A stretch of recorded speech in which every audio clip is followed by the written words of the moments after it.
There we go. Alrighty, guys. So my name is Andrea, and let me turn on my webcam here. So my name is Andrea. I'm part of the MakerBot education team, and I'm joined here today by Jessica Pfau, who is the Technology Integration Specialist in Chandler, Arizona. And so I think Jessica might have her webcam on as well. I want to say hi real quick. Here I am. All right, great. So I'm going to turn that back off just so you guys can see all the information on the slides and information that we have for you here today. So bye for now. Okay, so there we go. So here is a rough agenda of what we have ready for you guys today. So this is what Jessica and I will be going through. And this webinar is based on the 10 tips for successful grant writing that come from the grant resource guide. And so Jessica will be going through some of her favorite tips from that grant guide, as well as a bit of her experience. We'll be talking about MakerBot and kind of the offerings that we have as far as education. Okay, so a little bit about MakerBot is actually, before I start this, let's run a quick poll. So my colleague Allison is gonna help me out with that. Okay, so the first poll is, have you applied for a grant before? And so we'll give you guys about 30 seconds to fill this one out.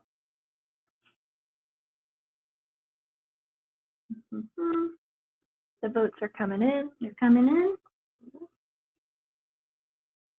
in. Alrighty, so let's go ahead and see what these results are. Okay, so interesting. So it looks like 45% of you guys here today have not applied for a grant before. And then the other rough half has or has applied for multiple ones. Okay, great. So let's get back to it. So a little bit about MakerBot. If this is your first time kind of joining us, I just want to give you a quick spiel on what MakerBot's about, kind of the offerings that we have.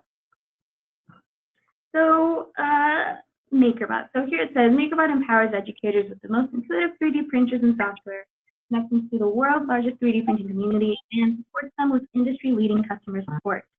So apart from those three super valuable things, we also provide a really strong ecosystem for our educators where they can really thrive and take their classroom to new levels. So I think we'll see a little bit of that today, though this webinar does focus on the grant resource side.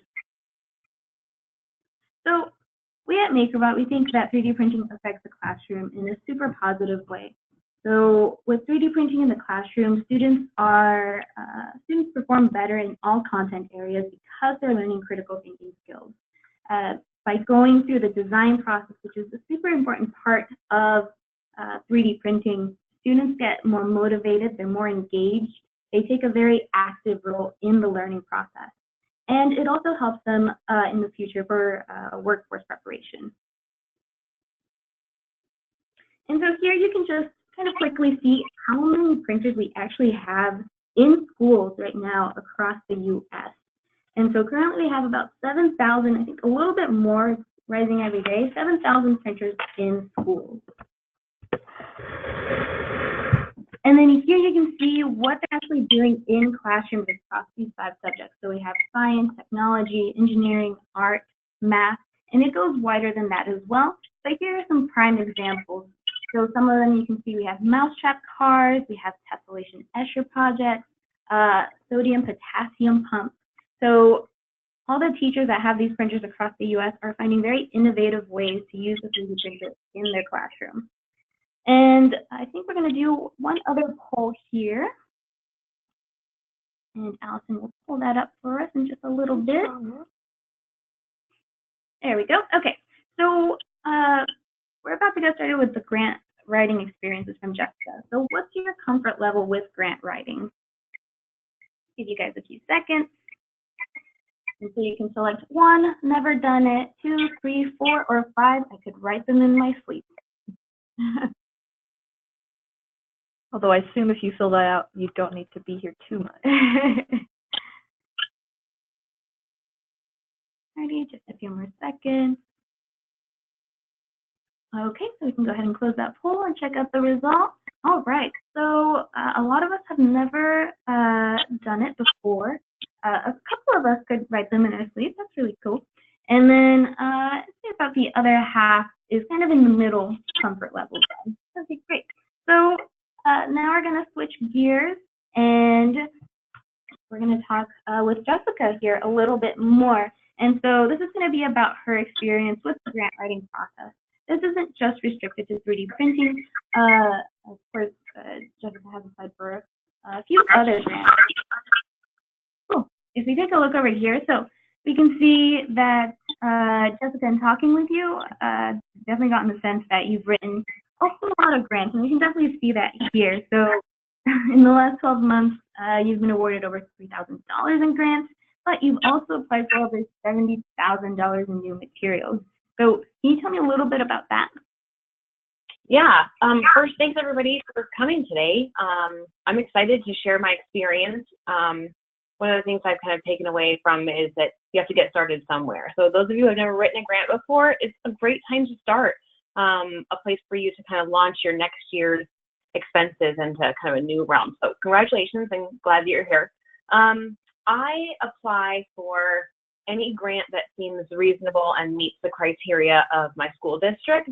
My most recent grant was for lacrosse sticks and sports equipment, which isn't even my field, but I came across the grant and I thought that one was reasonable, so I wrote that one. It was awesome. That one just fulfilled before spring break for us.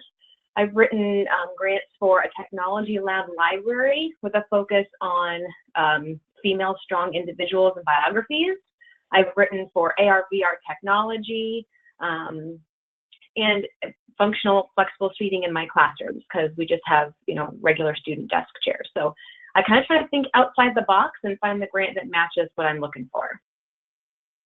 And then you can see the photo that's on the slide is from one of the grants that Jessica was awarded, and it was for MakerBot PLA. Is that right?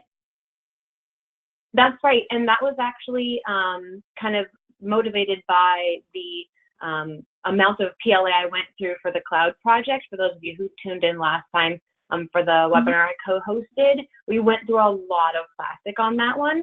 And the Chandler Education Foundation funded our grant for almost $500 for new MakerBot plastic. So we were super excited about that to kind of get a restock on our PLA. Yeah, I was super happy when I saw, or you had messaged me about winning this grant, so that was really cool to hear. And so, Jessica, you mentioned this quote to me. So there's no failure except in no longer trying. Can you tell me what that means to you? When I look at the numbers comparatively for what I've applied for what, based on what I've received, you may seem frustrated, or you may get frustrated that your grants don't go to fulfillment, but that doesn't mean you should stop writing them. There is some serious, fierce competition, and I'm going to talk about this in the next slide, that the more funding through outside sources is decreased, the more people I think are going to take this opportunity to write grants. So you want yours to stand out, but also don't be fearful of going for the next grant just because the one before wasn't awarded. Keep applying even for the same grant year after year. Keep your head up, you'll do it. Yeah, absolutely. And you did mention the fierce competition, which does bring us to our next slide. So big problem here, there are millions of grants out there. So Jessica, I'll leave you to it. So when I first started applying for grants, when I got the technology integration specialist job in Chandler, I kind of just did like a Google search for grants, and I had to personally weed through what was workable for me and what I had to just throw out because it was, a search result. So many of the grants were not applicable for my state. You had to live in Pennsylvania or something. They weren't related to objectives that I could fulfill as a specialist, seeing K-6 for 40 minutes. Sometimes they were math related, and I just couldn't take on a whole math unit in my specific classroom. Or once I found the grant that finally matched, the deadline was so close, there was no way I could apply for it. So just a Google search sometimes of grants leaves you feeling a little overwhelmed. But really what I have found lately is this MakerBot grant guide is incredible. All the grants are a collaboration between fellow educators, so we're all looking for the same sort of funding. Also, you can ask MakerBot for questions along the way by contacting them through email. There's a link on there. And speaking of links, everything in the everything in the guidebook is interactive and totally searchable. So if you already have a specific objective in mind, you can look through the grant guidebook for that particular need and how to meet that need using grants, which is so amazing. And just everything being in one package, all in one place, is such a time saver, something that you, I'm sure, value as an educator, your time. Yeah, absolutely. And to everyone who is watching this webinar right now, you will receive a link to the actual 2019 grant resource guide. So stay tuned for that after the webinar. All right, and then Jessica, you mentioned another problem. There are a lot of grants out there, but there are also a lot of applicants. So tell me a little bit more about that. When I hear back from companies that are fulfilling grants, they usually say that there was an overwhelming number of applicants. To me, it's never like a firm number, but I believe that there are a lot of applicants for any specific grant. The supply and demand, I say, has gone up just because funding has gone down. And I think people are taking advantage of grants, which are, technically free money. So go look for it. What I have realized is your grant doesn't need like stickers and glitter, but it does need something to make it stand out. And really with these simplified 10 tips for securing a grant, it's going to stand out more than if you didn't have this information before you started. It's gotten me more organized looking at these steps. My grants have, I felt, been a lot more quality versus just throwing out whatever I thought was applicable. But I really think that because the resources are meant for educators, you're going to get a lot out of just these 10 simple tips and trying to follow along on those. Right. Yeah, absolutely. And I think the 10 tips for securing a grant, these are tips, that we found along the way in talking with educators, talking with Jessica as well. So be sure to check it out. I think it'll be super helpful for you along the way. And so then before we switch gears to Jessica's top 5 tips, we're going to do one last poll. And so Allison's just going to, she was ready. All right, so what's your biggest challenge with grant writing? So knowing where to start, finding the right ones, or writing to stand out? Give you guys those are such good questions.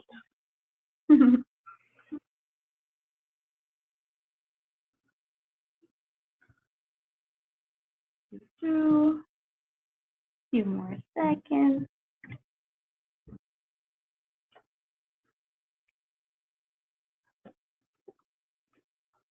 Should really get Jeopardy music. We should. Next time. Alrighty, let's go ahead and check out the results. Okay, yeah, so looks like the biggest one here is writing to stand out and then finding the right ones. We hope with the grant resource guide that you'll be able to find the right ones. We definitely have a very hefty list ready for you to go. And then with Jessica's next few tips, please know, or you can get some more skills on writing to stand out. You'll definitely know where to start once you're done with this webinar. Alrighty, so go back here. Alrighty. So again, these tips are based off of the 2019 grant resource guide. And so Jessica picked the top 5 that resonated most with her and kind of added, tips and suggestions to push those tips even further. So the first one, tip number 1, is planning and preparing your grant application. So Jessica, can you tell me a little bit more about this? Yes, Andrea, I'm going to start by saying that all 10 tips are definitely worth reading and adhering to because they're all important. But when I was looking at the list, these are kind of the 5 that stuck out to me and where I could really get my personal insight to maybe help someone else get their grant going in the right direction. So if you are going to prepare or plan, I would definitely talk to your administrator and say that you are interested in grant writing, maybe it's multiple grants or a single one that you are interested in, and get that information for SES, which is the socioeconomic status of your population, your student enrollment, and all the demographics. Once you acquire those from your admin, just say that this is for the use to be provided to third-party companies for the use of grant acquisition. That can be an important step because asking for permission to share those numbers may impact you as an educator because of privacy policies. So just make sure that you know what information can be shared and what is preferred to be among just staff members and certified teachers. A lot of grants ask for this in order to determine your status for grant fulfillment. Yeah, absolutely. So I guess in addition, make sure it's accurate. Yeah. All right, and then the next tip, which I think is super important, is to follow proper protocols even before you apply. And so I think this one for me is super important just because I've seen in some situations where schools are awarded grants, sometimes they're unable to use, what they were able to buy, or sometimes they can't use the funds. And so Jessica, can you tell us more about your experience with this?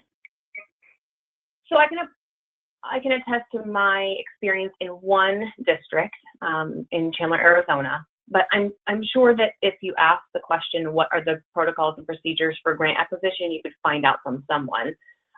We have a grant pre-approval request that you submit to the district. Usually there's a follow-up question or two, like what will the resources be used for?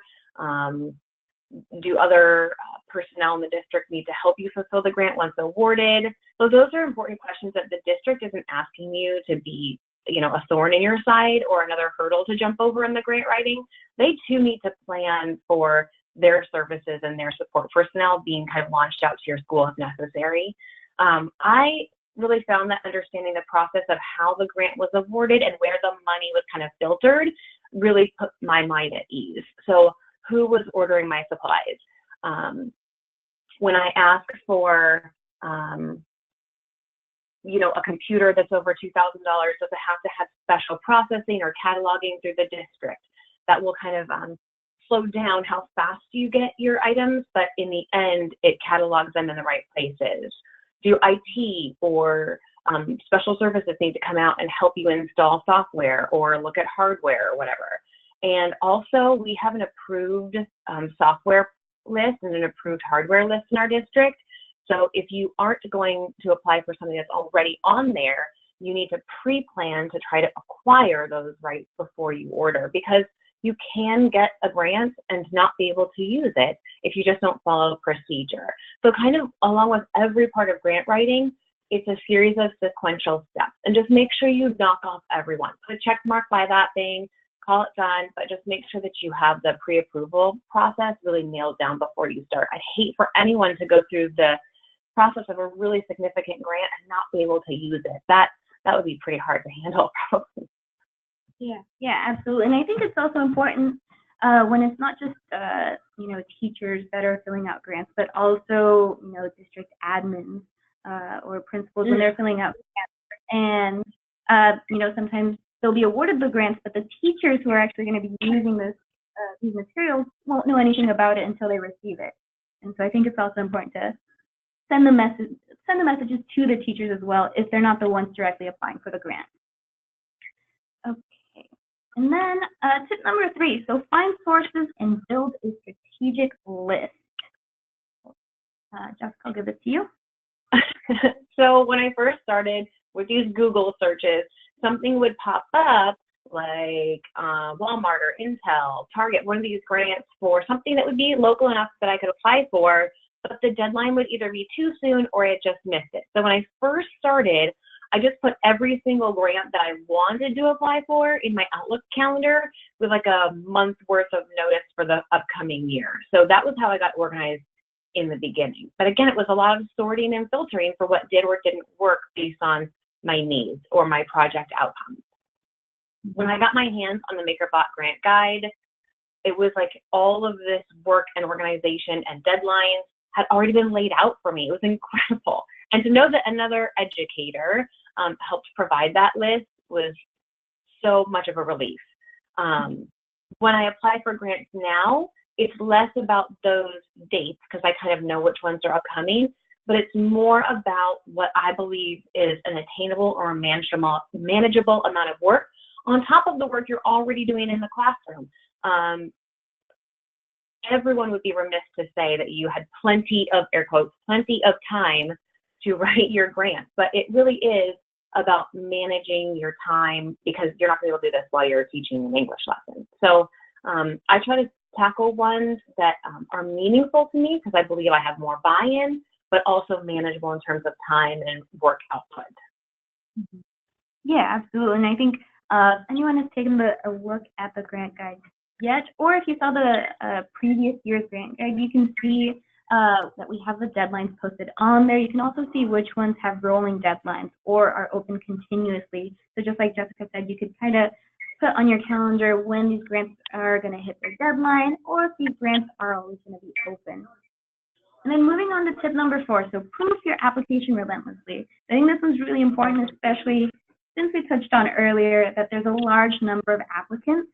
So we want to make sure, that these applications, grant applications that you're submitting are, as perfect as they can get. So Jessica, do you have some suggestions for that? The one way you don't want to stand out is to be grammatically incorrect or have glaring spelling errors. That's not kind of the standout quality you're looking for. I like to ask people who are not educators to read my grants, because I think that maybe we get into using a lot of abbreviations, or we talk about things in education that maybe someone someone reading the grant on the outside doesn't know what you're talking about, because you used all your teacher words.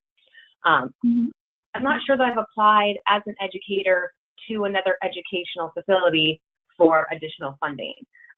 I would wager that probably the people who are reading them are business professionals or their grant fulfillment team.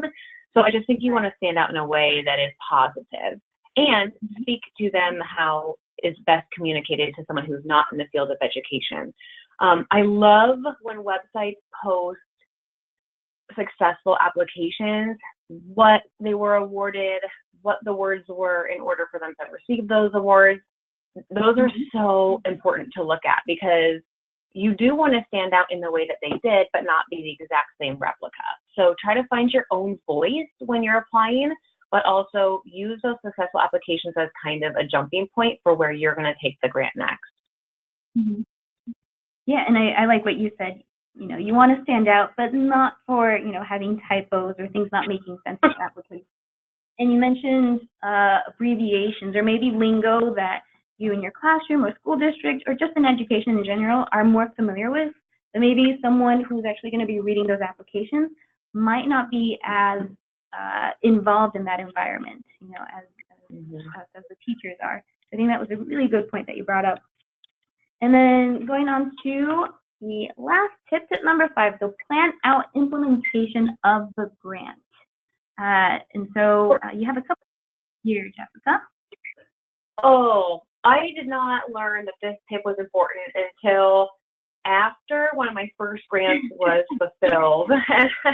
And I didn't realize or didn't consider the length of time that the company is going to need to read the grant, the amount of time the money takes to get filtered to the correct place to make a purchase, and the fact that Amazon may not have the sale that you purchased or planned out for your guide and your grant, and all of a sudden you're short 4 or 5 stations because the price from Amazon is no longer on sale. So when I talk about the life expectancy of a deal, that's are you pricing your item for the full market value of the item, or are you hey, this is going to work great for the grant.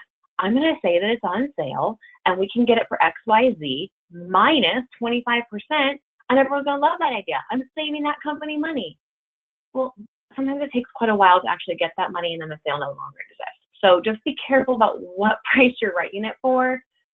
I would probably write it for full market value of whatever you're going for. And I also learned that the more I reach out to direct manufacturers, they, once they hear I'm a teacher, can offer me a 3-month PO, so purchase order, usually a 3-month PO for a set number of items for a set price.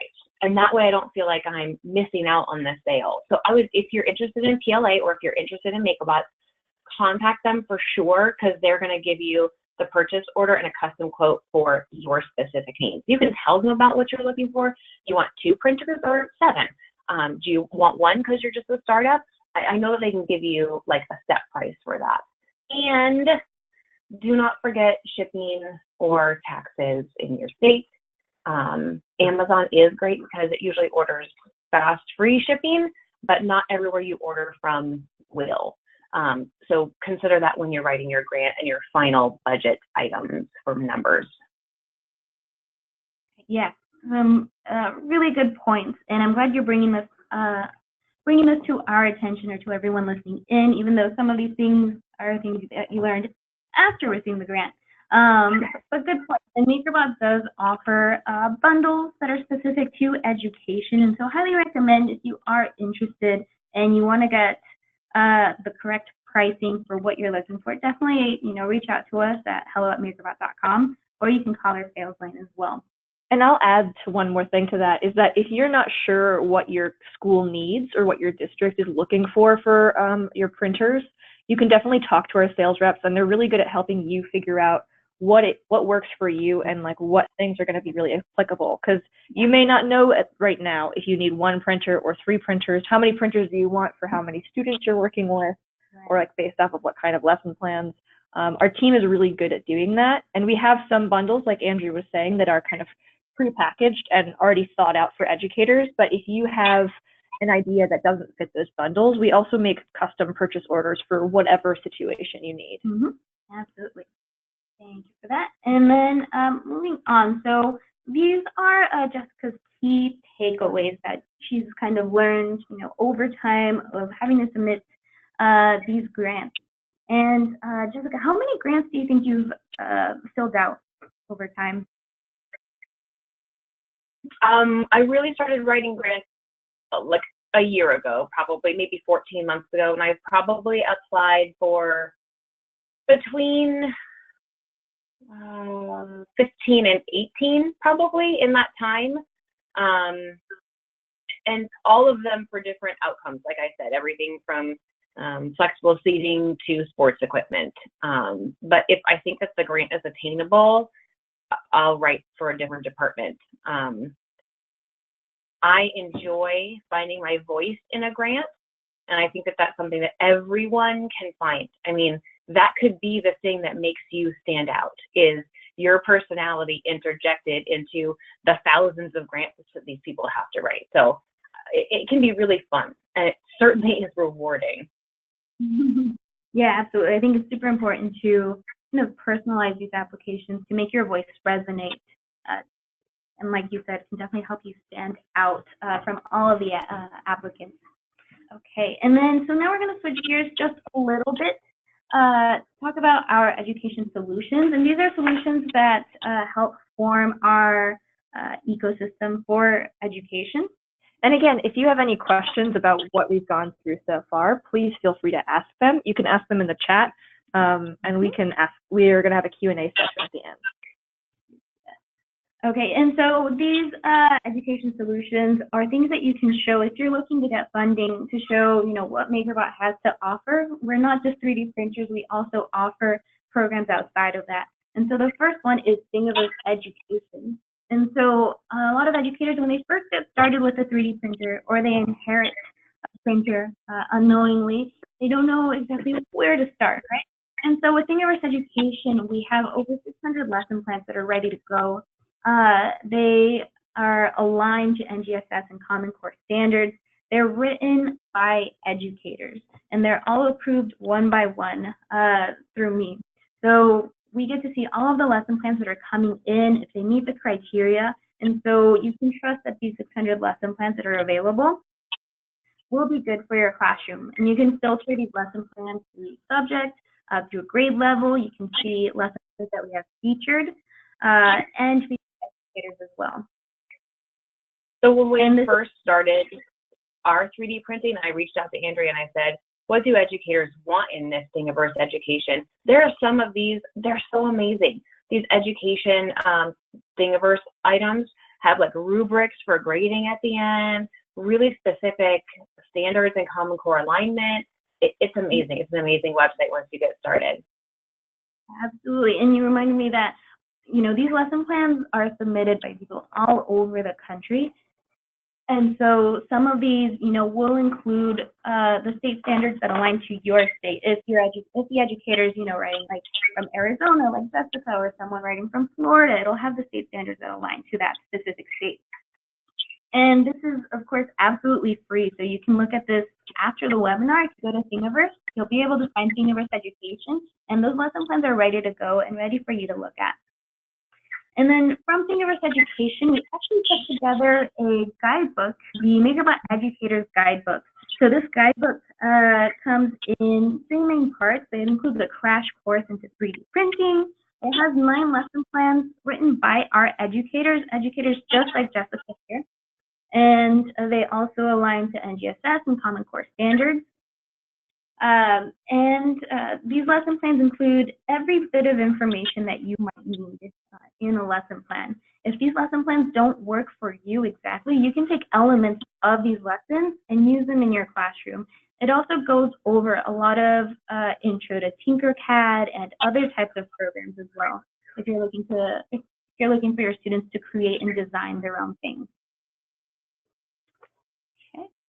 And then we have the MakerBot Certification Program. And so the MakerBot Certification Program, this is for teachers, comes in 2 levels. There's level 1, which is MakerBot Operator. Through MakerBot Operator, you learn about 3D printing technology, the history. You learn how to set up your printer, and you learn preventative troubleshooting as well. So if something comes up, you know immediately how to get your printer back in working order. It goes through some 3D modeling and then core features of Thingiverse. And the second component of MakerBot certification is level 2, which is Curriculum Creator, and this is highly focused for the teacher.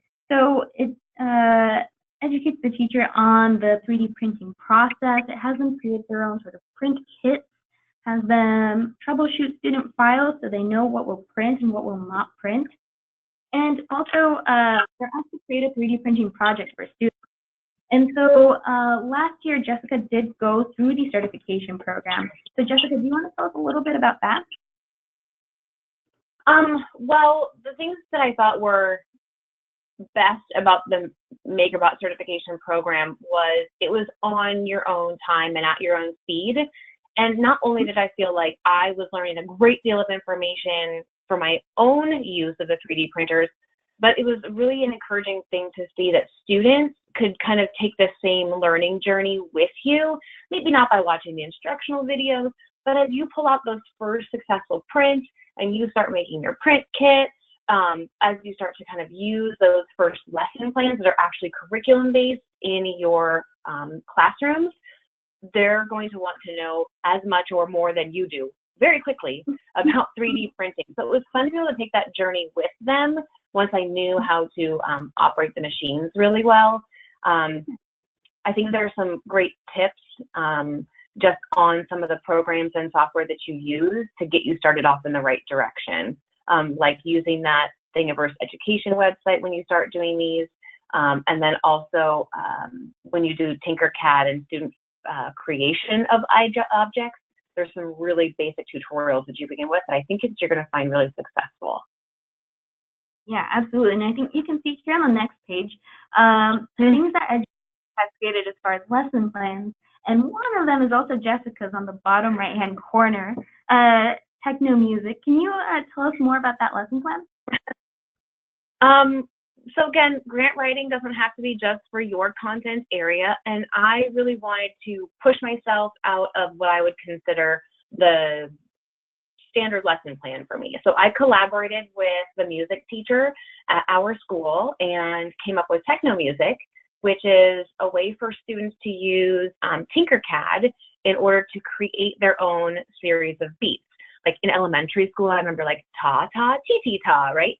So you can use the website, the resources, and the YouTube videos if you're not a music instructor to kind of get to this point where students are creating their own patterns in music. And then the other thing that was super awesome was when I finally came up with a print job that worked, and I showed her the music notes. She said, there are students in my classroom that really struggle with creating these notes on the whiteboard, whether they have different abilities in writing, or if they're hard on memorizing what the notes look like and they can't get them out as fast as they want to create. So I printed her a whole bunch of these for her classroom, and now some students do it on the whiteboard, the ta, ti, ti, ta, and some students are actually using these prefabricated notes to do the same lesson, which is so awesome. You can imagine that probably everyone wants to do the prefabricated 3D printer version of her lesson, but it's so much fun. It really is. And to go out of my normal comfort zone and work with another staff member was so powerful. Yeah, and I bet actually for the next school year, you could put magnets on the backs of these and turn them into magnets on the whiteboard. Totally. And even enlarge them. I mean, the music teacher really appreciated them, and they're so much fun. They really are. And even if you're not a music teacher, like I said, there's like cute little YouTube videos and some other downloadable resources that'll put you in the right direction for this particular lesson plan. Right, and Jessica included those links in her lesson plan that's on Thingiverse as well. And then Jessica's also a MakerBot educator. So we do have the MakerBot Educators program. That is our ambassador program specifically for educators. We currently have about 127 educators who all are kind of working with the same goal in mind. You know, they're working to integrate this technology in the classroom in very fun, innovative ways. They're very passionate about their students, about education, and about this technology. And so through the MakerBot Educators program, you do receive t-shirts, stickers, free filaments, sometimes even printers, but you also get opportunities to talk with other teachers or to work closely with MakerBot. As you can see with Jessica, who it's our second webinar now, but we've collaborated a lot in the past. And so it really brings that relationship closer together between the educator and MakerBot. And so I think we're going to bring it back to the grant guide. So Jessica said, be realistic, but optimistic. So you mentioned, you know, that not every grant is fulfillment, but, you know, as long as companies and private investors are giving away free money, look for it. And so this is a photo of Jessica after she received the filament from that grant that you were awarded. Love this photo. So can you tell us about how we can celebrate, you know, our successes? You know, first of all, before you start just running around telling everyone you got this grant, because that's normally how I celebrate my success, I just tell all the people in my staff, so like, we got some new equipment, or we got some new technology, or we brought this to our school, because I want them to write grants too, knowing that if you're organized and positive and your voice shines through, that this could be really a lucrative way for your school to increase its technology or its music department. Whatever you're writing grants for is a big deal, and I want to kind of spread that enthusiasm right after my grant comes in, or I've heard that I've received the grant. I also try to write for any grants that fulfill handwritten thank you letters, or at least an email, just so they know that we've received the grant and that we look forward to using it. And some grants, like this one for the Chandler Education Foundation, asked our school to like hashtag them for a specific kind of outgoing and continued commitment to the cause for what grant was awarded. So this is kind of a fun just selfie, like, look at all the plastic, and then we just put on social media, which also can be a really big deal for the parents to see that your school has, you know, acquired new materials or new software because you worked for it. It's so amazing. Yeah, absolutely. And I think I wanted to take it back just a couple more slides, because I did want to mention something about this, the certification program. And I think, Jessica, this will be our first time telling you a little bit more about this. So apart from the MakerBot certification program for teachers, we are also going to be launching the MakerBot certification program for students. And so we're super excited to announce that. You'll definitely find more information incoming in the next month in April. And so just to keep in mind, you know, for your 2019-2020 curriculum, This is for students, and so it will include this first level of MakerBot Operator, where students will learn, again, more about 3D printing, modeling, troubleshooting, how to use the printer. And then it'll also include another component, a level 2 for students, which is about design thinking, how they can use it to the most potential, or the best Best of their abilities. The best of their abilities. It also is going to include a component on design for 3D printing. It'll be super exciting. Students and teachers will be able to learn how to push the capabilities of their printers to really optimize what they print out. So we're super excited to be working on this and to be able to give this to you guys. And so just stay on the lookout for the month of April for more information. And so that brings us more or less to the end of our webinar, but we did want to do a Q&A, and so I think we're going to turn our cameras back on just so that you can see us. 1 second. Okay, so Great. My camera is on. Yeah, absolutely. Mm-hmm. So let's start with the grant stuff, which is what we're here for. Jessica, what has been the biggest setback when asking for grants? I always hesitate at the beginning when I have to go through the pre-approval because I see the benefit already. That's why I'm applying for the grant. I see the benefit already for whatever I'm, bringing to our school.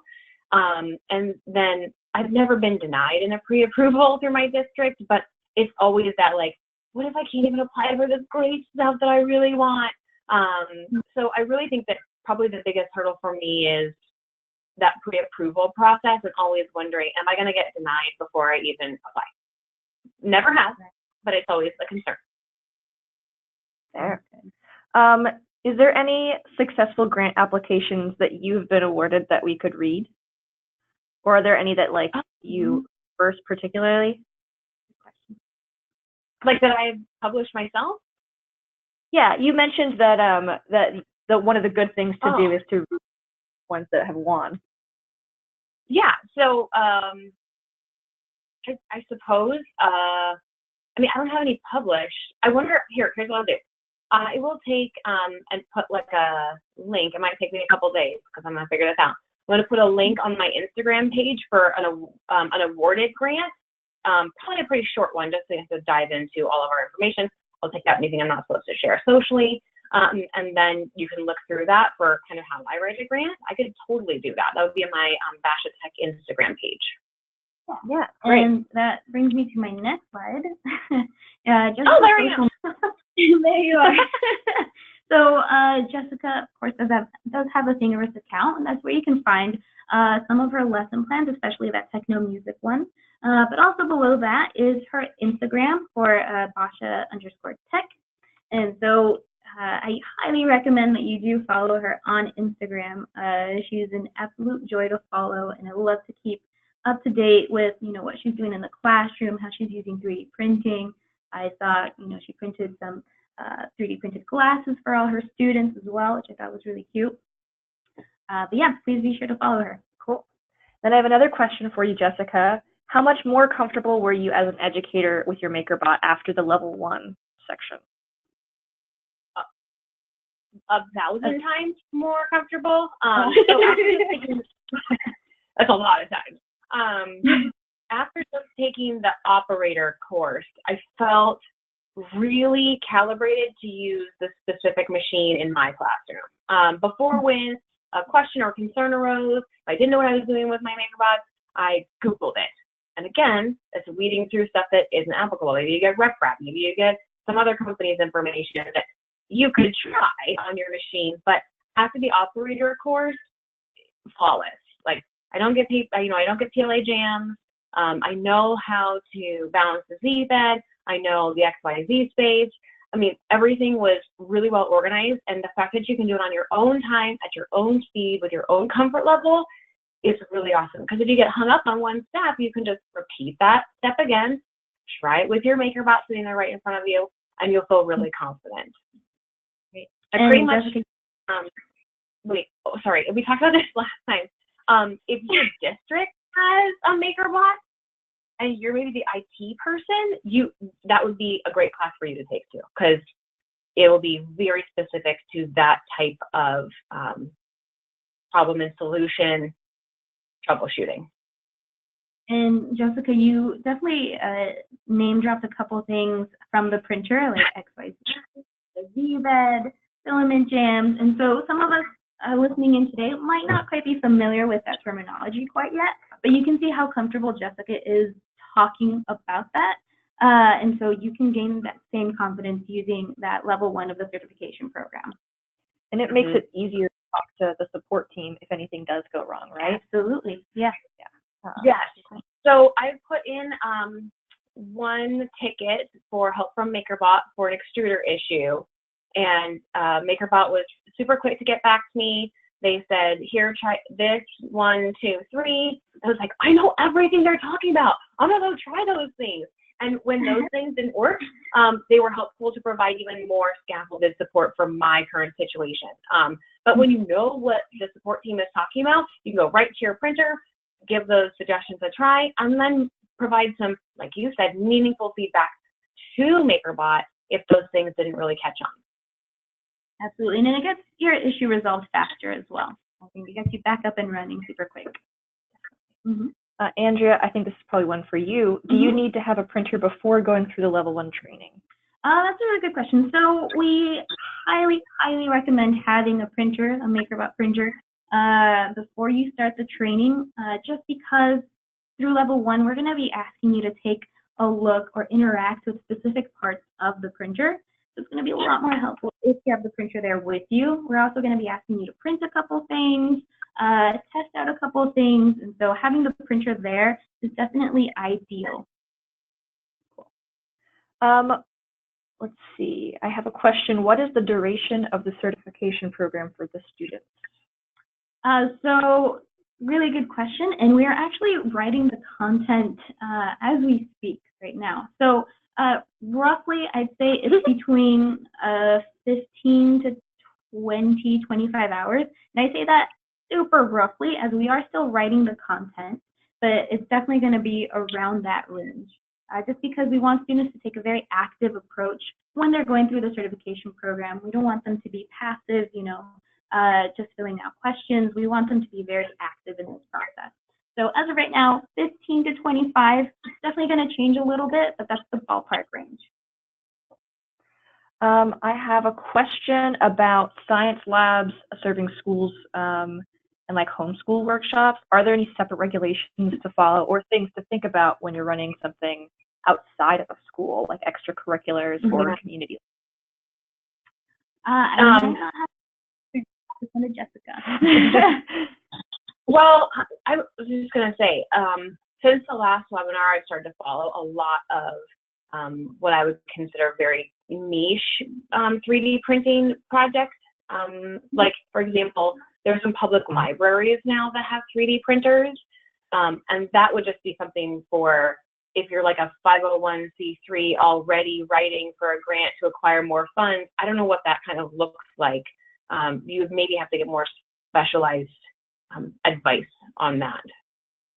Yeah, and I mean, I will say from our perspective is that there are less boundaries and less hoops to go through when you're outside of the school system, so you don't have to get those approvals from the district. But the other side of that is there's not always as many opportunities. There's not as many grants that are written specifically for schools.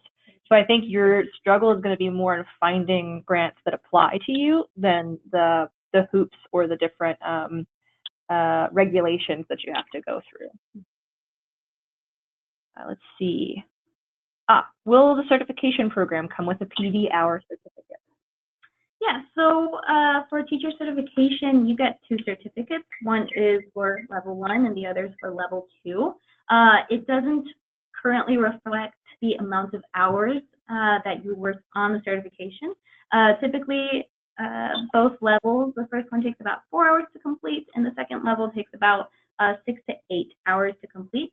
And so you can send us an email, and we'll be able to send you a more customized certificate that will reflect the hours that you actually worked on the certification program. Just note that those hours max out at 4 hours and 8 hours respectively. What is the time frame from searching to sending it for a usual grant? Oh, my face. My face is like, oh. I think it depends. It depends on the company you work with. It depends on filtering for where those dollars go in your district. Does it go right to you? I had the experience once where the money came to me, but I couldn't send that as money awarded to the district. So we had to rewrite the check through that company to get it to the right people, which is fine. It's just another kind of hiccup in how fast you get your materials. The Chandler Education Foundation grant was, by the time I heard I'd been awarded, to ordering and then receiving the PLA was probably 3 months. So it takes a while. But I think that the district also is doing their best to follow their procedures in line once they are awarded money. Because all that has to be really, really evident to the public on how money is awarded and where it's spent. Cool. Where are your top 3 places to look for grant opportunities? Well, the MakerBot guidebook is easiest. If I'm going to be honest. And then, I still every once in a while do just a Google search to see what pops up. I can even mention those things to MakerBot Education if I find something meaningful. But sometimes a Google search will ask you to join like a community of educators, but you have to pay for information to be sent to you to get those grants. I've never paid for like a membership to one of those, but I know that they pop up quite frequently. And my third place, I talk to other tech teachers about what grants they're applying for, because all the tech teacher friends I have are Chandler tech teachers. So if they're going to apply for the Fiesta Bowl grant, or if they're going to apply for like an innovation and science exploration grant, usually those things are posted through like my team's account or other collected employees that are going for the same thing. You always hope that there's more than one. For Andrea, how much is teacher certification? Great question. So teacher certification comes in 2 packages. The first one is where the courses are online only, so you can log in and access your courses from anywhere. And so the price for that is $99. But we also have a blended version of certification, and so that is kind of half online and half at our physical location. So we actually have a workshop through MakerBot certification, and it's here in Brooklyn, New York. And the price for that is $199, $200. And then, Jessica, you mentioned that you tend to give yourself a month to apply for a grant in terms of like your deadlines. How long do you think it actually takes you to apply for each grant usually? Different for every grant. The lacrosse grant, one of the reasons I applied for it was because it was pretty straightforward. Asked a few simple questions I already have the answers to. Just asked my principal for permission to share that with the U.S. lacrosse people, and she said that was fine. But there are other way more complicated grants that you can dive into. That's usually where the biggest dollar amount comes, when you put in the most work on your end to show the reasons your school would benefit from the technology or the materials. The longest I've taken to work on a grant, oh my goodness, 1 billion hours, it felt like. It's not always very exciting work, right? But like I said, try to find something you're passionate about and then apply, because you're going to stick with it.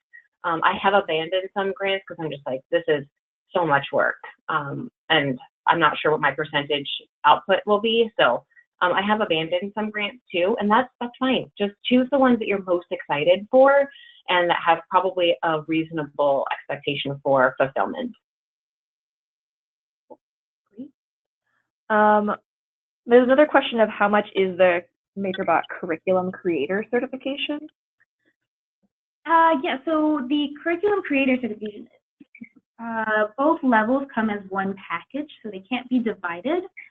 So both level 1 and level 2 are included in teacher certification. So it would be one price for both levels. Do we have any other questions? Feel free to ask them now. We have 2 more minutes. Yes, it is a great deal, Bruce. I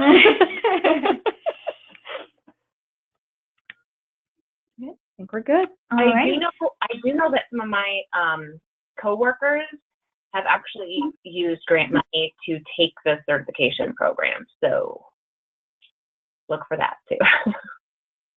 A great deal, and you can get it paid for. Great, and you get PV out of it as well, so that's really good. All right, cool. Okay, so I think that's it for us. If you do have any other questions or you do have a quote request, please be sure to email us at hello@makerbot.com. We'll be happy to help you out. And Jessica, thank you so much for joining us again in this webinar. We always love to have you here. And thank you everyone for joining us here today. You will be receiving a link to the 2019 Grant Resource Guide and the recording of this as well. And so you'll just have to give Allison a bit of time before she sends out the email. It won't immediately, so just hang on, but you will be receiving that email. Great. All right. Okay. Thank you so much, guys. Have a good day. Thank you. Jessica.